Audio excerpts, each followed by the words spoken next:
Әрбір күннің, сол күннің ішіндегі уақыттың, әрбір айдың, жылдың өздеріне сай энергиялары бар.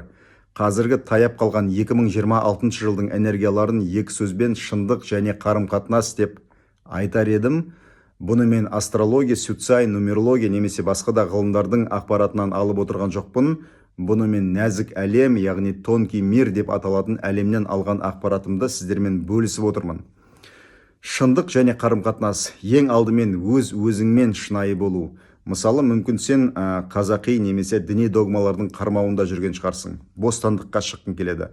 Бірақ туыстарым, жолдасым немесе қоғам мені сөгеді деп, оны жасай алмай жүрсің. Осыған байланысты сыналасың. Осы 2026 жылы. Және сынақ ол жаза емес. Жай ғана сенің жаныңның бостандыққа шығуын қамтамасыз ету. Бұны да жасап отырған өзіңнің жаның, әрі қарай рухың.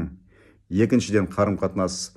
Ең біріншіден өз-өзіңмен қарым-қатынас. Қаншалықты өзіңді құрметтейсің, сыйлайсың, жақсы көресің. Қаншалықты өз-өзіңе молшылықты, бостандықты, бақытты рұқсат етесің.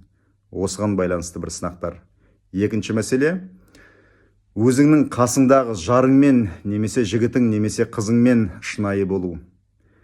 Мүмкін қазіргі жарыңмен жай ғана квартирант шығарсыңдар.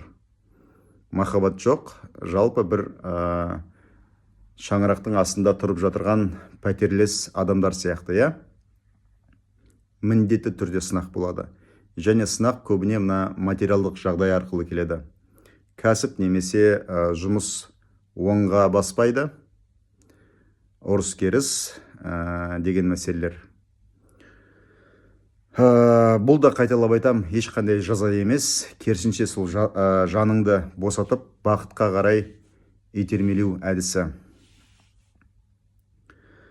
Қазіргі мына болып жатқан тенденция, мына адамдардың кәсібі дұрыс жүрмеуі, сосын жұмыстан шығып қалып жатқан адамдар көп, қаржы мәселесі.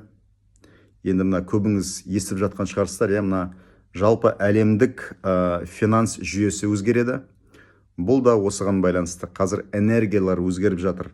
Бұл әлем энергиядан тұрады. Және осы энергияны бағындырып үйренген адамдар қазір алға шығады. Сосын мына өзімен шынайы және қарым-қатынасты өзімен реттеп, және қасындағы жарымен шынайы болып, сол қасындағы жарымен қарым-қатынасты реттеген, немесе сол ретсіз қарым-қатынастан кеткен адамдар алға басады. Ойланыңыз.